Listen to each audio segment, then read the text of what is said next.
तो लगातार डेली विजयर्स अपनी मांगों को लेकर प्रदर्शन कर रहे हैं और जिस तरह से धारा 144 इम्पोज किया गया है तो इनका कहना है कि हम लॉ एंड ऑर्डर के अगेंस्ट यहाँ पर नहीं जा रहे हैं। हम अपनी जो है वो जेन्युइन डिमांड सरकार से मांग रहे हैं।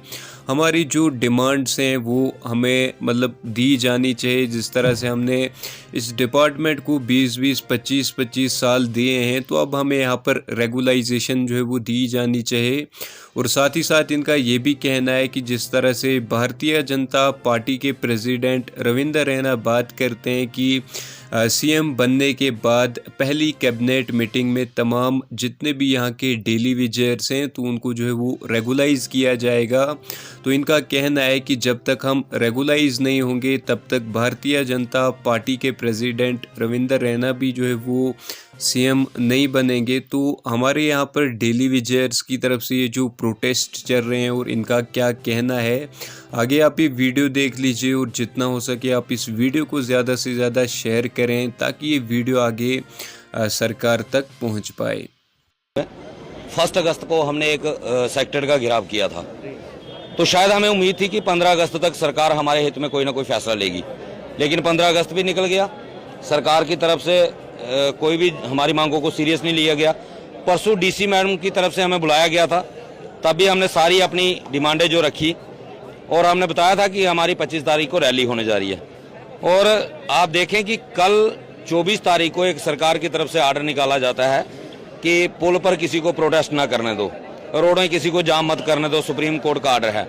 अगर सुप्रीम कोर्ट के आर्डर की दुहाई दी जा रही है कि जनता को परेशानी होती है तो मैं सरकार से ये पूछना चाहता हूँ, ये जो डेली वेजर हैं ये जनता में नहीं आते या इनके परिवार जो हैं वो जनता में नहीं आते या और अदर कोई कैटेगरी प्रोटेस्ट कर रही है तो क्या वो जनता का हिस्सा नहीं है? ये किस आदमी को जनता का हिस्सा मानते हैं? क्या ये जो बड़े बड़े ब्यूरोक्रेट्स बाहर से आके यहाँ बिठाए हुए हैं इनको जनता मानते हैं? अगर ये भी तो जनता के समाज का हिस्सा है, इनको परेशानी आ रही है, इनकी परेशानियों का हल कौन करेगा? अगर सरकार हमारे मसलों का हल कर दे, हमें कोई शौक नहीं है कि हम लोग सड़कों पे निकलें।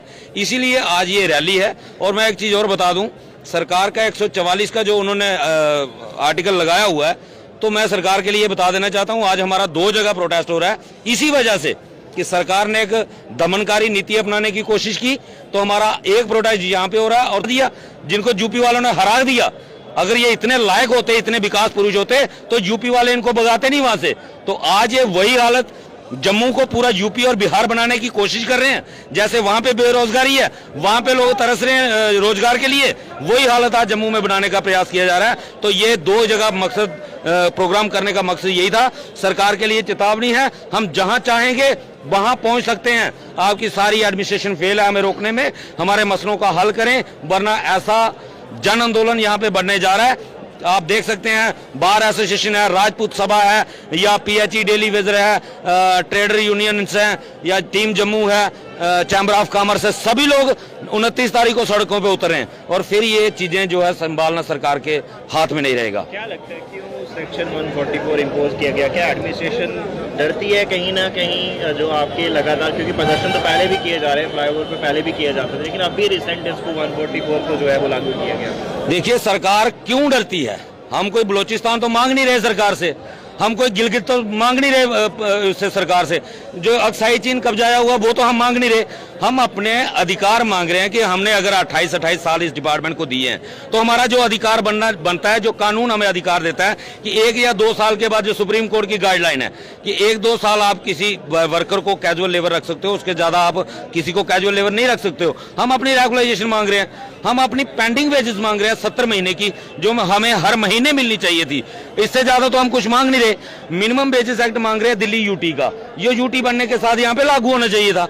इससे बड़ी हमारी कोई डिमांड नहीं है। सरकार डिमांडें पूरी करने के बजाय दबाने का, डराने का प्रयास कर रही है। तो ये जम्मू के डोगरे हैं, ये डरते नहीं है।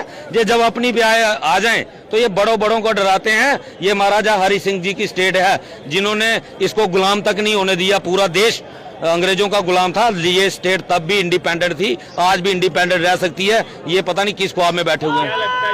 बनाने का फायदा सिर्फ बीजेपी के नेताओं को हुआ है, उनको, क्योंकि सरकारी बंगले आज तक उनके पास हैं। हालांकि असेंबली खत्म हो चुकी है लेकिन सरकारी बंगले उनके पास हैं, सरकारी गाड़ियां उनके पास हैं, उनके डीडीसी मेंबर जीत गए, बीडीसी मेंबर जीत गए, कारपोरेटर जीत गए, उनके लिए सारा कुछ है, लेकिन आम जनता को कोई फायदा नहीं हुआ। आम जनता को यूटी बनाने से नुकसान ही नुकसान उठाने पड़े। सुरेंद्र राणा जी का एक बयान आया था कि जैसे ही वो सीएम बनेंगे सबसे पहला वो कैबिनेट मीटिंग में ये फैसला लेंगे तमाम जो डेली वेजर्स हैं उनको रेगुलाइज किया जाएगा। जब तक डेली वेजर रेगुलाइज नहीं होंगे वो कभी सीएम नहीं बनेंगे, ये पक्की बात है, लिखवा के ले लो। वो शायद ये सोच रहे हैं कि 25 लाख जो नया वोटर वो बना रहे हैं वो वोटर उनके फेवर में जाएगा। तो मैं ये बता दूं उनमें से पता नहीं कोई जाएगा या नहीं जाएगा, लेकिन ये 6 लाख वोट जो है डेली वेजर परिवारों का, ये उनसे दूर जाएगा, ये पक्की बात है। आज वो हमसे दूर भाग रहे हैं, कल हम लोग उनसे दूर भागेंगे। ये सारी चीजें जो हो रही है ना, ये आने वाले समय में बीजेपी के गले की हड्डी बनने वाली है।